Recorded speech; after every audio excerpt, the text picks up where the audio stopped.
And that's what this place, Station 25, represents to the families, and even the little 2-year-old named Ivy I just met and gave a little duck to for Easter. You know, this place embodies the transformation that I'm fighting for all over the state. We lost our ambition a long time ago. This state stopped building. Many, many reasons, lots of excuses. Too much political capital had to be spent in order to get anything done, and people didn't make the effort. Until I took office and I saw what had happened to our state. When you think about affordability, the #1 expense for a family is always their housing, whether they can pay rent or even have the dream of possibly scraping enough money for that down payment of their own home. About this old fire station. This was a fire station. Rundown buildings that can be brought back to life if we put the resources in and have the vision. This has energy efficient appliances, playgrounds. I just saw a playground when I can picture Ivy having a good time there with other 2-year-olds. And we're going to continue jumpstarting more than 24 affordable housing projects, the same way we did with this one. So today I'm announcing $270 million to go toward 28 affordable housing projects spanning every region of the state, from Buffalo to Long Island. And this comes from a mix of state and federal low-income housing tax credits. Rents here start under $500. $500 they start and go up to about $1,300. There was a time when that didn't sound affordable. Today it does. And when you add it up, these 28 projects will equate to 1,800 new homes. Thousands and thousands of New Yorkers will have the joy of having their own place. That magical move-in day when everything seems possible. I've done it a lot. You know, a future where your life isn't so dependent on a landlord who could toss you out, or whether you're going to worry a little bit less about your bills because you can afford your home. I saw the transformation from the homeless people live in. My grandparents had a 2-bedroom house with 8 children. The 6 boys lived in the attic. It wasn't heated, wasn't cooled, and it was like a dormitory. And I saw my dad's room. Then my parents lived in a trailer park. They were so happy to have their little place. My brother was born there. I think there's stories of him sleeping in a drawer, but I'm not sure if that's true or not. But it was tiny. I've been back to that neighborhood. It was tiny.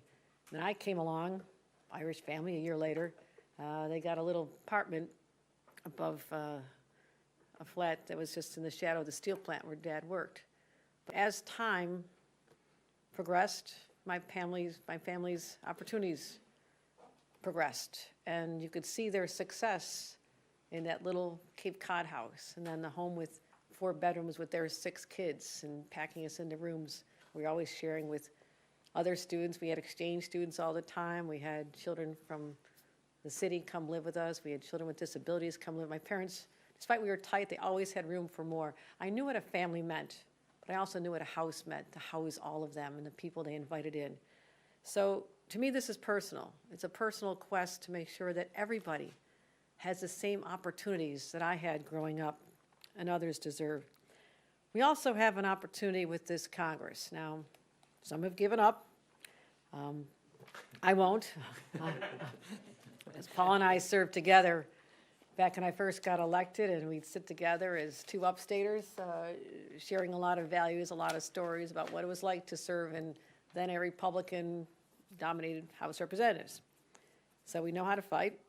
But if Congress would pass bipartisan legislation, emphasis on bipartisan legislation, and expand the federal low-income housing tax credit, that would pave the way for over 2 million new homes across this nation and more than 100,000 right here in New York. I could use 100,000 more homes here in the state of New York. This is something we want to make sure we all champion, and I'm really excited about that effort as well. So we're going to keep doing it here in New York, not asking Congress to do anything we're not willing to do here. I propose doubling our investment from $15 million to $30 million. So I'll walk the walk, talk the talk, and we'll get it done. But wouldn't it be better if I could leverage that investment with so much more if the federal government, in a bipartisan way, would understand that this is a need across the nation, rural areas, suburban areas, urban areas. And this continues to be a top priority of my administration. You know, last Some of you who followed my career know that I, a few years ago, started out talking about housing when nobody else was. And we got some progress my first year. I didn't get everything I wanted until last year.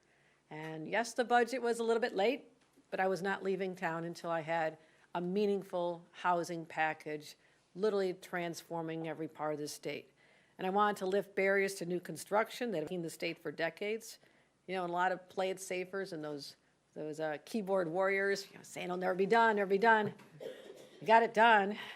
We fought hard, and we had the most significant housing deal ever passed in Albany in about 50 years. And also, in order to invite more municipalities to see the possibilities, we started the Pro-Housing Community Initiative.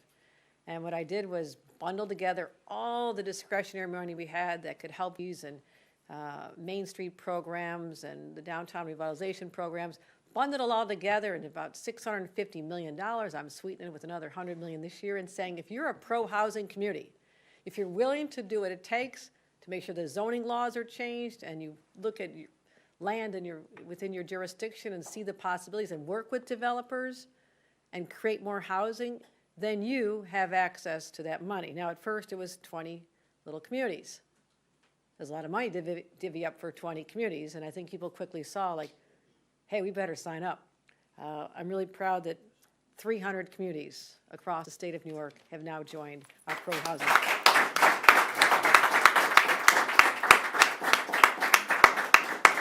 And we have tens of thousands of units in the pipeline. This is what is so exciting. I'm always asking my team, Tanya's here. So did I say, give me the numbers, give me the numbers. My housing team is doing an incredible job. First of all, with the extension of 421A in New York City, up to 71,000 more units. The support we just gave the mayor of New York with the city of Yes, 80,000 units for zoning changes, 15,000 through repurposing state sites. But also, I announced an ambitious plan to have a $25 billion toward 100,000 units in my first year in office, and we are proud to say more than halfway there to meeting our goals. So we're going to be ahead of schedule. We have 55,000 there as well. And so there's other ways. I think we've added, is it 350,000? Is that right? 350,000 units have been unlocked through all these various programs since I become governor. And I'm going to make sure it gets done because that's transformational for families. And I want to make sure that we don't leave anyone on the sidelines because it means everything. A home, your own home, means everything. Just look in the eyes of the residents here who are so grateful to have this opportunity. And there's a lot of demand for this. There's about 1,400 applications Conifer had. Is that right? Who's from Conifer? 1,400 applications for 50 units. We definitely need more. And that's heartbreaking when you think about it because 1,350 people were disappointed. So we have to keep building. We cannot lose that ambition, and I will make sure we have the resources. I want the federal government to help us tremendously, and I want to thank everyone who's participating here today. Congressman Paul Taco, I'll introduce in a second, but also brand new senator who's learning the ropes, Pat Fahey. So I'm so proud to work with her, and anything with housing, she says, I want to be there because she is a real housing champion as well. And representing the Affordable Housing Association, which has been a real dynamo force to make sure that we can focus our energies on the right projects. Brent Garwood has joined us, so you'll be hearing from him. But Paul Tonko, you are a great, great champion for this region, a dear friend of mine, and I'm so proud that you could join us today and give a little reprieve coming out of Washington. So enjoy your I won't say get out of jail pass, I won't say that. Ladies and gentlemen, Paul Tonko.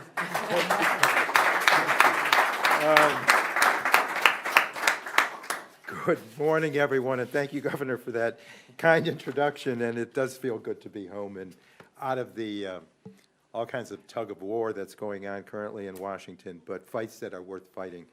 And so many people, millions in our country, are struggling to find affordable, quality housing. And Governor, I want to thank you for planting the seeds here in New York for response to a housing crisis. You show great leadership, you show great passion for this issue, and it's great to be here to announce with you the $270 million in LIHTC, the low-income housing tax credit investment that is being made in New York. And so we do want to match that fervor and continue to advance policies that provide for the housing initiatives. And thank you, Senator Fahey, also for your support and making certain that we keep this front and center as a prime priority. But in the United States, I firmly believe no one should have to make that tough struggle between a rent payment, a mortgage payment, their groceries, and a utility bill. It's a dream. It's the American dream to own a home, to have a safe, stable abode. And that abode is where the magic happens, is it not? It's where families cluster, where friends come and visit, where memories are written. And those memories sustain and define us. They nourish us. And they last a lifetime. Sure. And so, you know, the assembling of programs that can respond to that kind of activity in people's lives provides more than just stability for the household. It's where great stories are written. Home is where the heart is, as we all know. And so efforts like this are, in the governor's words, truly transformational. And thank you for that. But if we want to solve our historic housing shortage, we must invest in affordable housing programs. And it's why I'm a strong supporter of the LIHTC program. It is one that has really advanced a lot of opportunity as we tackle this whole issue of housing crisis. And it's one of the most important federal tools we have. And so we have to maintain that effort. There's a drive now to get rid of so many programs, and we have to defend these programs. But every dollar of federal tax credit leverages a lot of private sector investment. And so it's a good way to really grow the regional economy. It doesn't just benefit those moving into those homes. Little Ivy is all excited. That's so obvious. And she does love the duck, so. But it's more than just the joy and satisfaction that beholds them. It's also providing for jobs, sound-paying jobs, increasing public safety, and contributing to thriving communities, communities that begin to inspire one another on this housing shortage and to make some efforts to address that shortage. And without the stress of unstable housing, people can then focus on other ideals that are important to them: career advancement, investment in their children's future, in their education, or to just be more engaged in the community that they call home. So children in stable, affordable homes perform better in school, and they certainly have better health outcomes. So this has got its multiple benefits that keep rippling into the quality of life of the individuals and families that we're affecting. And they're not forced to avoid other essentials like medication and health care and food costs that are still being far too expensive. So it enables them to have that freedom. Also not preoccupied with how they can afford that rent, and so can then move into pursuing career advancement opportunities. So there's just across the board good that happens, and they can save money and work towards a more financial secure future.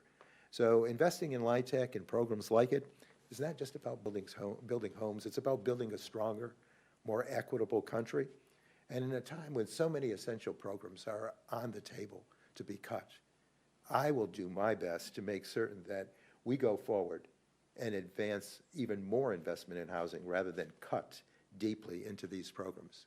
We have to understand what the basic effect is when we do that. We're denying all sorts of opportunity and investments in our community if we cut these programs, if we cut something like LIHTC. And we also then do suffocate the hope that accompanies this investment for the families that will now have this secure, stable housing. I think, you know, with this program being around since the late 80s, it was important to go through very transformational stages. And the latest was when we did the Inflation Reduction Act. When we had done that, we made certain that those tax credits for energy efficiency could be maintained, be coupled with the housing opportunity with LIHTC at no expense to the generous level of LIHTC, so that it was a win-win situation when we did that too. So we're not only providing affordable housing, but energy efficient housing. And that's an assignment to each of us to become more efficient as we build and remodel and reform the housing situation out there. So, Governor, it's an honor to be here with you today to announce this $270 million investment, to know that it will be spread across the map of New York, but will bring a ray of hope to so many people, and that's what this is all about. So government interaction in a way that really provides a strengthener for families and gives them more opportunity. So with that, let me acknowledge now and introduce my senator from the 46th, I was going to say Congressional District, State Senate District. Pat has been a friend for a long time, even before you entered the Assembly. Our work with the school board experts in Albany, monumental, and was very passionate as an Assembly member. I watched her work, and it was terrific. And having worked alongside her and alongside the governor, I saw two people who are really engaged and show great compassion and insert a lot of energy into what they believe is essential investment. And that's true of Pat. So proud to introduce my senator. She's moved on from a great career in the State Assembly to now serve in her first term in the New York State Senate, Pat Fahey.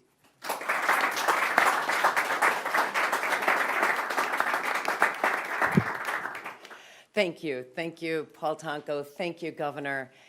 There is no doubt that there is a fierce need for housing, including affordable housing. The wait lists are stunning. So with that fierce need, I am very grateful that we have an incredibly fierce champion in Governor Hochul, who has not let go of this, despite the couple of hiccups we gave her in the legislature, especially a couple of years ago.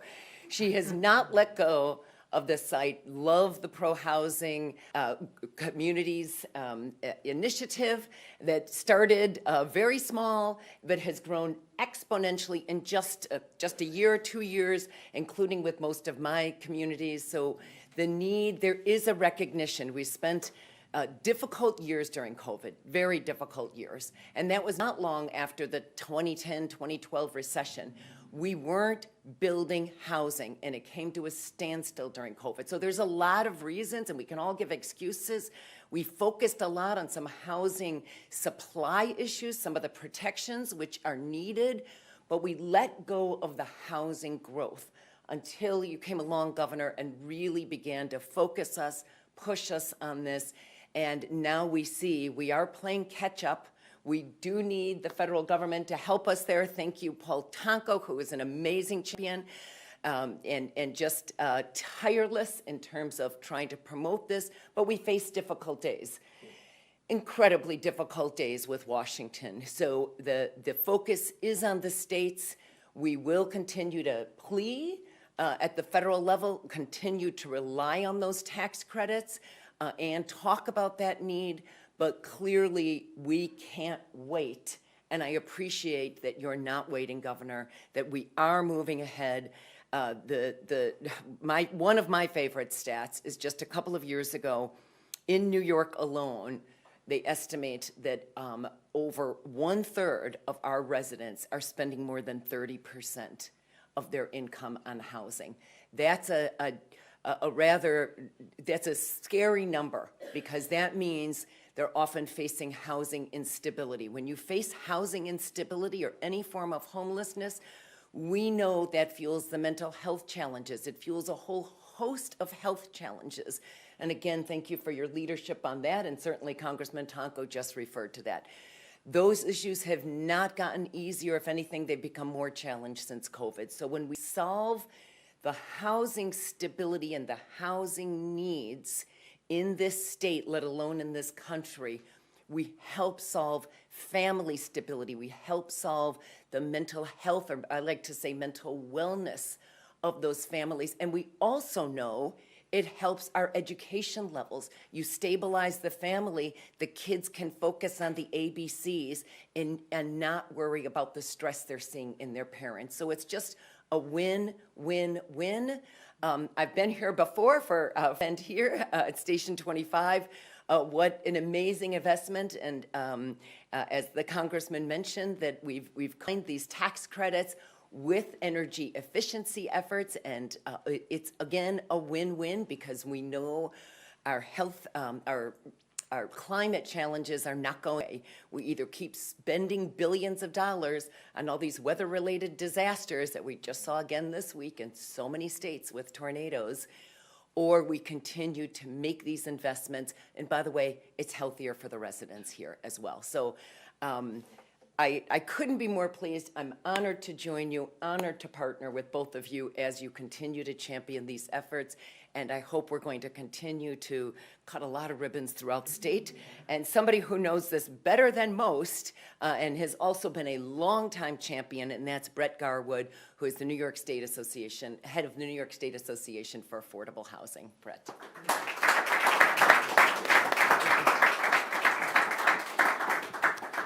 Thank you very much. I wanted to thank Conifer for hosting this. I got the opportunity to tour this property when it was under construction. It's great to see the final product, and thanks to the governor for the exciting announcement today.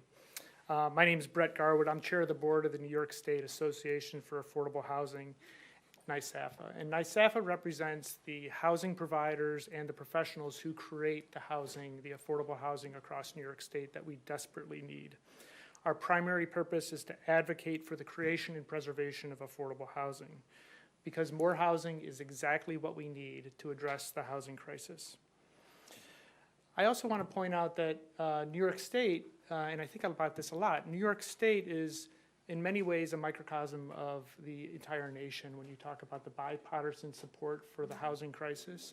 And these 28 properties are an example of what can happen in every type of community that exists. In our urban communities, our suburban communities, our rural communities, the LIHTC program provides solutions for every type of situation that needs housing. And it's one of the great parts of the low-income housing tax credit program. So I want to thank Governor Hochul for the announcement of the 28 projects. This is a huge step forward in achieving the 5-year housing plan. And as I said, the primary way that we create all this affordable housing is the low-income housing tax credit program. That is why NYSAFA is very much in support of an expansion of that program at the federal level. It is the key ingredient to doing more. And New York State is proposing to double the state low-income housing tax credit. Together, these two resources can allow us to address the housing crisis and do more. And the New York State Association for Affordable Housing's members are definitely ready, willing, and able to build more. We have a giant pipeline among all of our members, and we hope to impact every community across the state. So thank you very much. Appreciate that. All right.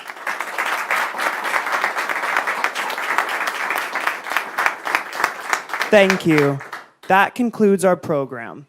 At this point, we will now move to do a picture with the property owners of Station 25.